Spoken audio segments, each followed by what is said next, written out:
O nome do livro é O Arco-Íris Invisível, uma história da eletricidade e da vida, de Arthur Furstenberg. Bem, o autor Furstenberg, pelo que sei, se formou em matemática e depois foi para a faculdade de medicina. E enquanto estava na faculdade de medicina, ele fez algo como uma série de 40 radiografias dentárias ou coisa parecida.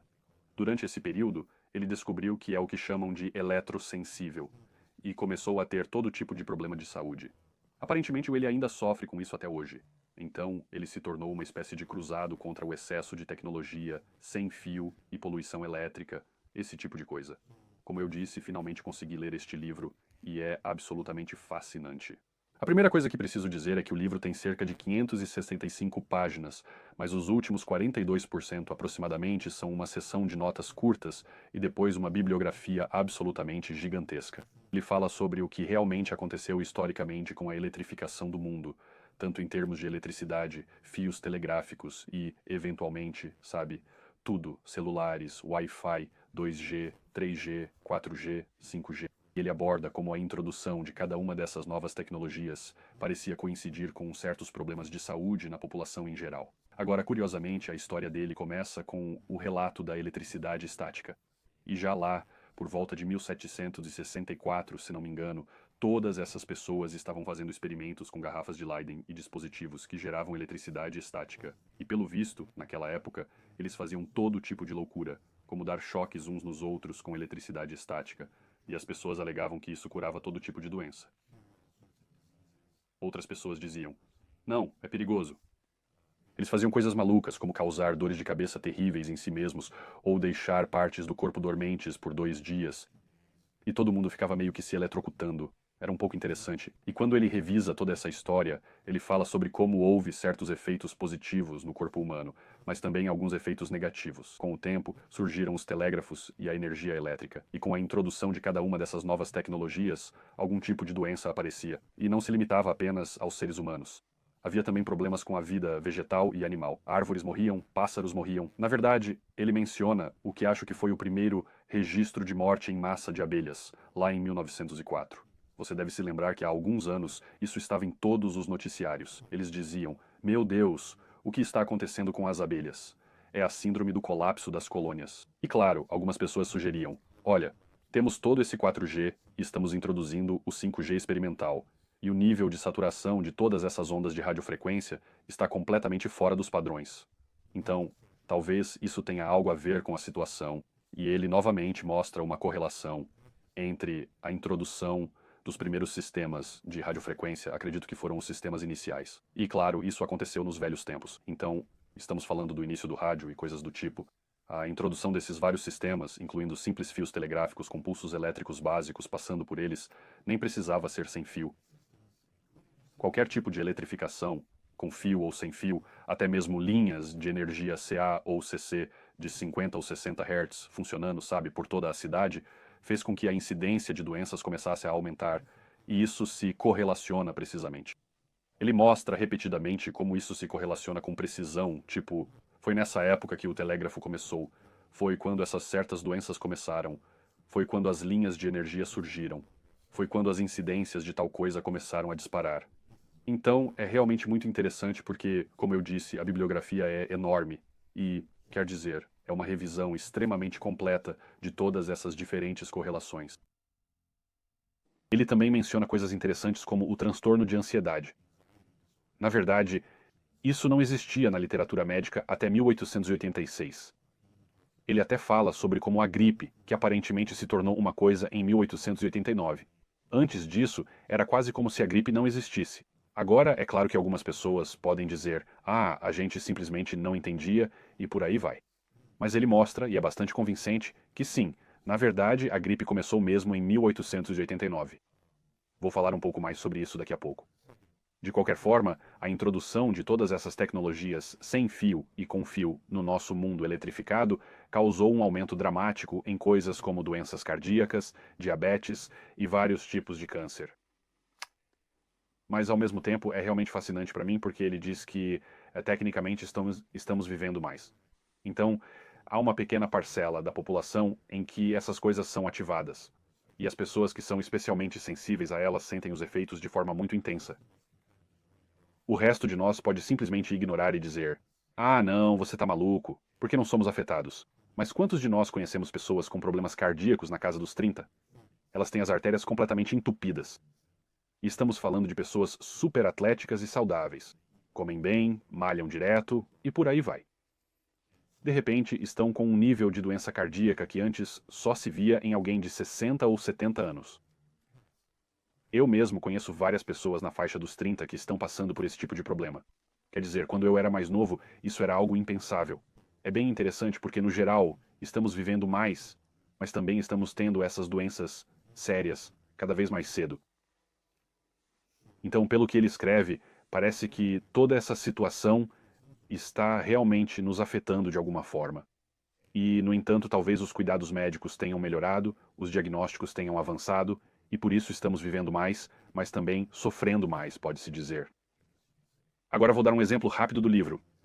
Ele fala sobre uma escola em uma cidade na Espanha. Havia um biólogo que acabou se tornando o responsável por investigar isso e ficou horrorizado. Basicamente, o que aconteceu foi que havia uma pequena escola na Espanha e eles instalaram uma torre de celular que tinha algo como 60 antenas.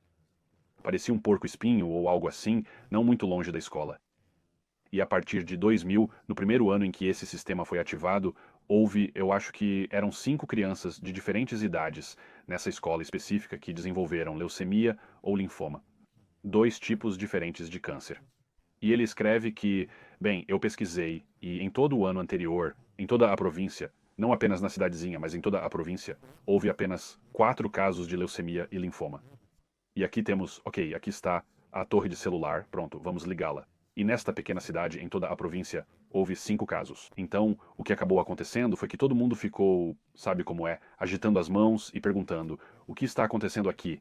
E foi meio que liderado por esse cara. No final, eles fecharam a escola e acabaram derrubando a antena e tal, tal, tal. Mas isso não era a única coisa que estava acontecendo, porque ele disse que para esse pequeno número de pessoas que desenvolveram câncer, havia um número muito maior de pessoas que estavam sofrendo com dores de cabeça, insônia, perda de memória, arritmias cardíacas e várias outras reações neurológicas intensas. Então, essas crianças eram basicamente os canários na mina de carvão. Mas quando esse cara realmente foi investigar a fundo, ele descobriu que, na verdade, todo mundo estava relatando mais e mais problemas de saúde.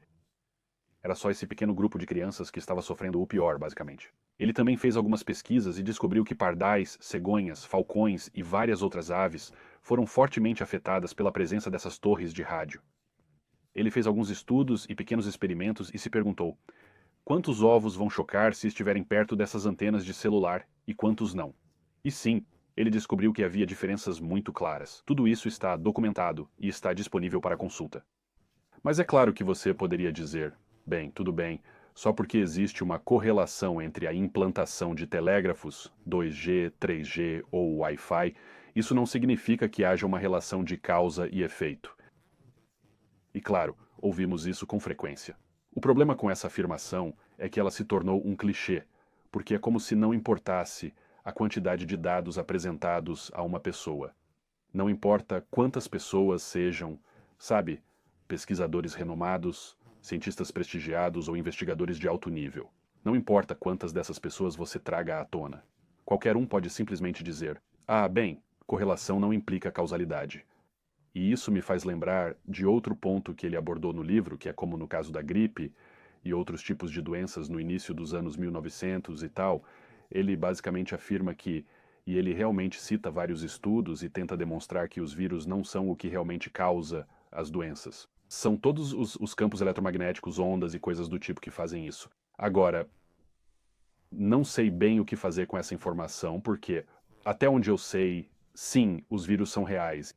E quando penso nisso, digo, bem, a questão não é se o seu Wi-Fi de 2,4 GHz causa essa doença, mas sim se ele realmente enfraquece seu corpo o suficiente para que o vírus possa se instalar.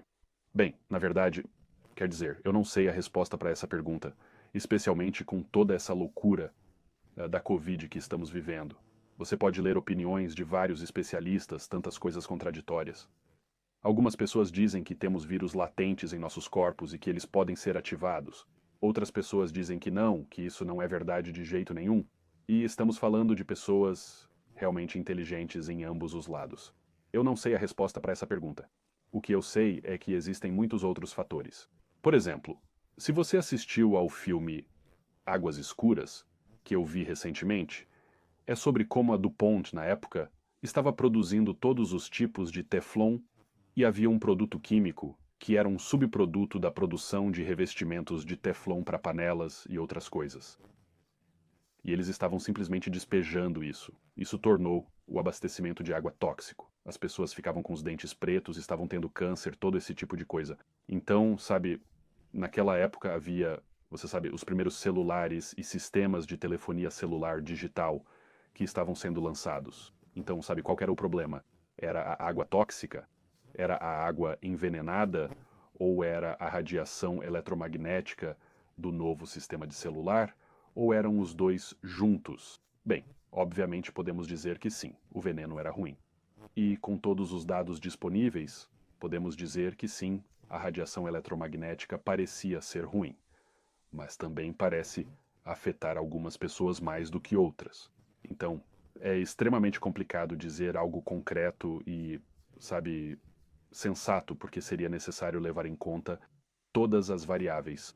Voltando ao caso da escola na Espanha, onde todas aquelas crianças estavam desenvolvendo leucemia e linfoma. Bem, o que mais sabemos sobre isso? Sabemos se o IMS da nova rede de celulares digitais foi o único fator? Eu não sei, não posso responder a essa pergunta. Será que as pessoas daquela cidade foram expostas a algum produto químico tóxico através da poluição? Poderia ter sido poluição do ar? Poderia ter sido algo na própria escola? Bem, existem tantas variáveis que, sabe, não sei como podemos afirmar conclusivamente que é isso ou aquilo.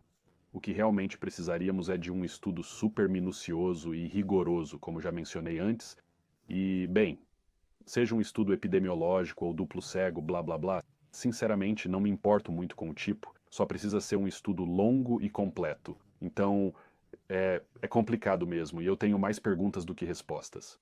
O Furstenberg, no livro, não chega a dizer, olha, aqui está a solução. Ele também fala sobre a doutora Mallory Blythe, acho que é esse o nome dela. A gente já tinha falado sobre ela antes e, pelo visto, ela também é super sensível a essas coisas. Ela chegou a ter que morar no carro, no meio de uma floresta, para fugir disso tudo.